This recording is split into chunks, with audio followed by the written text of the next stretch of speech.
नारद के तप के प्रभाव से दिव्य घटनाओं का प्रारंभ होगा। देखो, जिसके साक्षी होंगे हम तेरी देव। ओम नमो भगवते वासुदेवाय नमः। ओम नमो भगवते वासुदेवाय।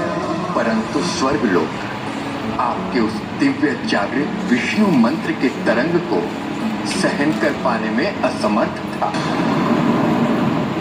देवराजेंद्र हूं मैं, देवराजेंद्र, स्वर्गाधिपति देवराजेंद्र। जब मेरी इच्छा के विरुद्ध इस सृष्टि में कुछ घटित नहीं हो सकता। तो ये निर्जीव पासे ये मेरी इच्छा के विरुद्ध कैसे जा सकते हैं? जाओ पासे और जाकर अंक लाओ। ये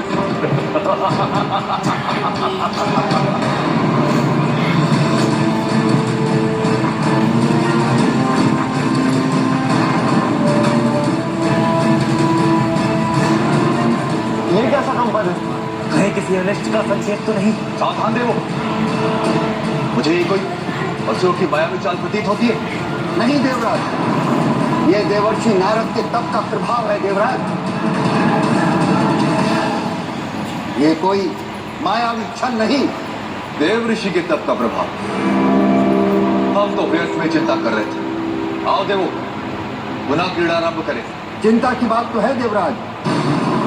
जिस प्रकार देवर्षि के तप से स्वर्गलोक में कंपन हो रहा है, स्पष्ट है कि स्वर्गलोक का रक्षा कवच पुण्य के प्रभाव से बनता है, वो क्षीण हो रहा है। और यदि देवर्षि का तप पूर्ण होने तक स्वर्गलोक उसी प्रकार से कांपता रहा तो कहीं कोई भारी क्षति न हो जाए। देवगुरु, आप व्यर्थी इस बात को बढ़ा रहे हैं। जो स्वयं एक स्थान पर नहीं टिकता, उसके तप का प्रभाव क्या टिकेगा? और मुझे तो ये सोच के हंसी आ रही है, इस तप के पूर्ण होने के बाद वो फलस्वरूप प्राप्त क्या करेंगे? एक तुलसी की माला, या फिर भजन कीर्तन के लिए झांझ मंजीरे।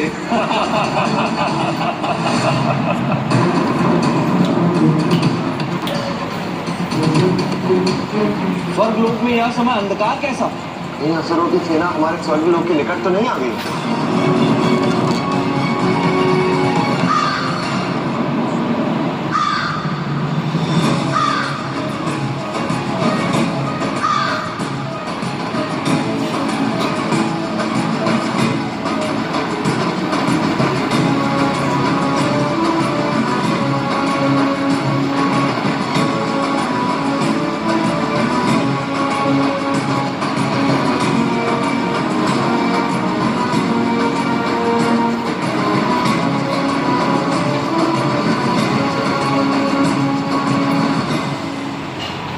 गवा देवराज, मेरी उपस्थिति से आपकी महत्वपूर्ण चर्चा में विघ्न पड़ गया क्या?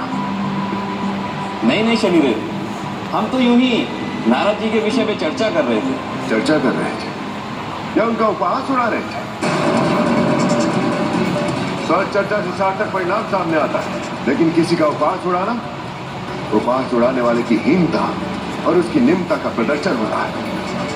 आप अपने आने का प्रयोजन बताइए। चेतावनी देने आया हूं देवराज। अभी तक आपके स्वर्ग पर कोई संकट नहीं आया है कि यदि इसी तरह देवतागण अपना कर्म धन और दायित्व भूलकर इसी तरह क्रीड़ा में व्यस्त रहेंगे, राजरंग में डूबे रहेंगे, तो आने वाले संकट को कोई रोक भी नहीं सकता। असत्य, ये मिथ्यारोप लगाकर आप मेरी ही सभा में मेरा अपमान कर रहे हैं शनिदेव। महेंद्र सभा अर्थात देवों का कार्यस्थल, जहाँ सृष्टि के संचालन के दायित्व निभाए जाते हैं, और ऐसे पवित्र स्थल पर आप लोग अपने कर्तव्य को भूलकर क्रीड़ा में मग्न हैं, किसी और का उपहास उड़ाने में लिप्त है। किसी के भी सामर्थ्य को कम नहीं आंकना चाहिए देवराज। ऐसे दिव्य तपस्वी पुरुष असंभव को संभव करने का सामर्थ्य रखते हैं। शनिदेव सत्य कह रहे हैं। तपस्या का अर्थ ही आप कौन रहिए थे गुरु? सत्य असत्य का निर्णय लेने का विवेक है मुझ में।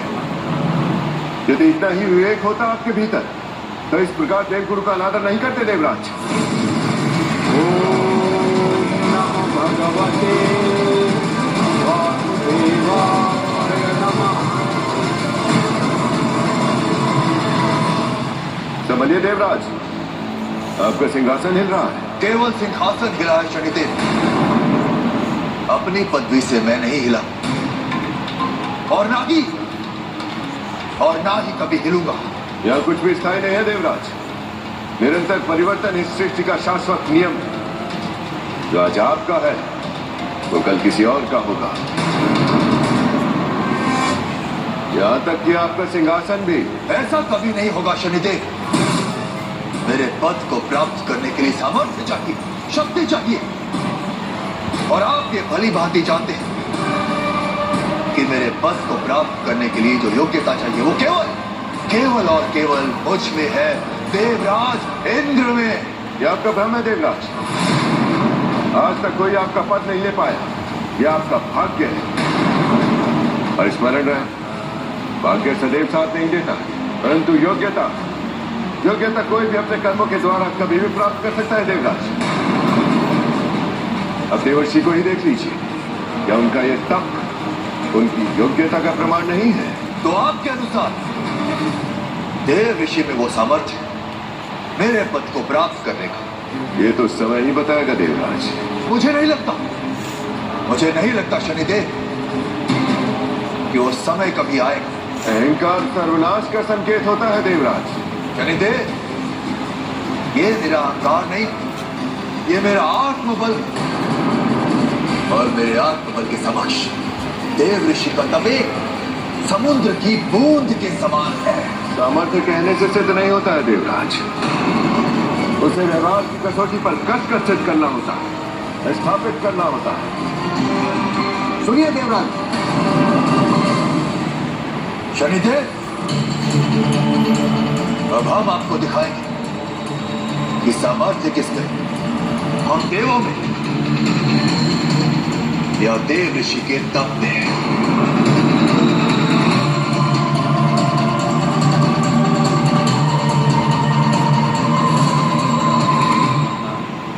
ओम नमो भगवते वासुदेवाय नमः।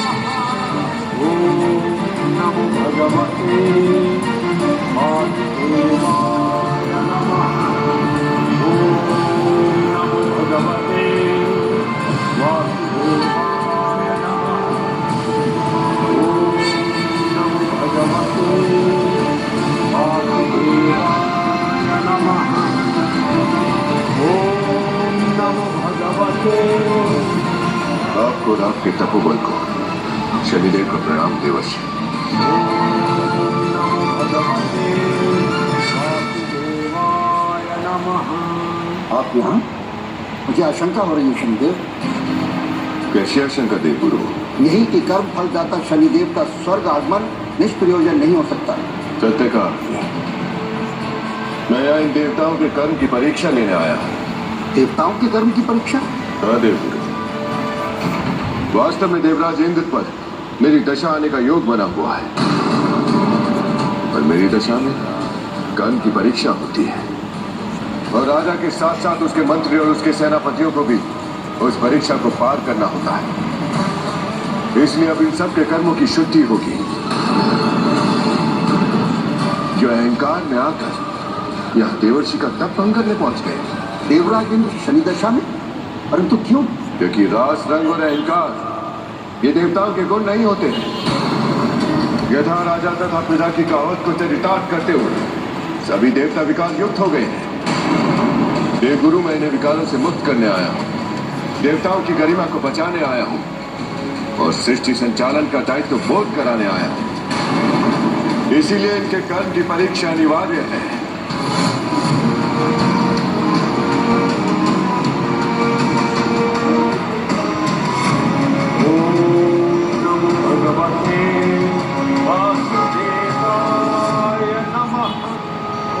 देवराज, आदेश कीजिए, हमें क्या करना है? देवो, दिखाओ अपना सामर्थ्य। भंग कर दो इस देव ऋषि की तपस्या और दिखा दो संपूर्ण संसार को कि हमारे वर्चस्व को चुनौती देने वाला इस संसार में कोई नहीं।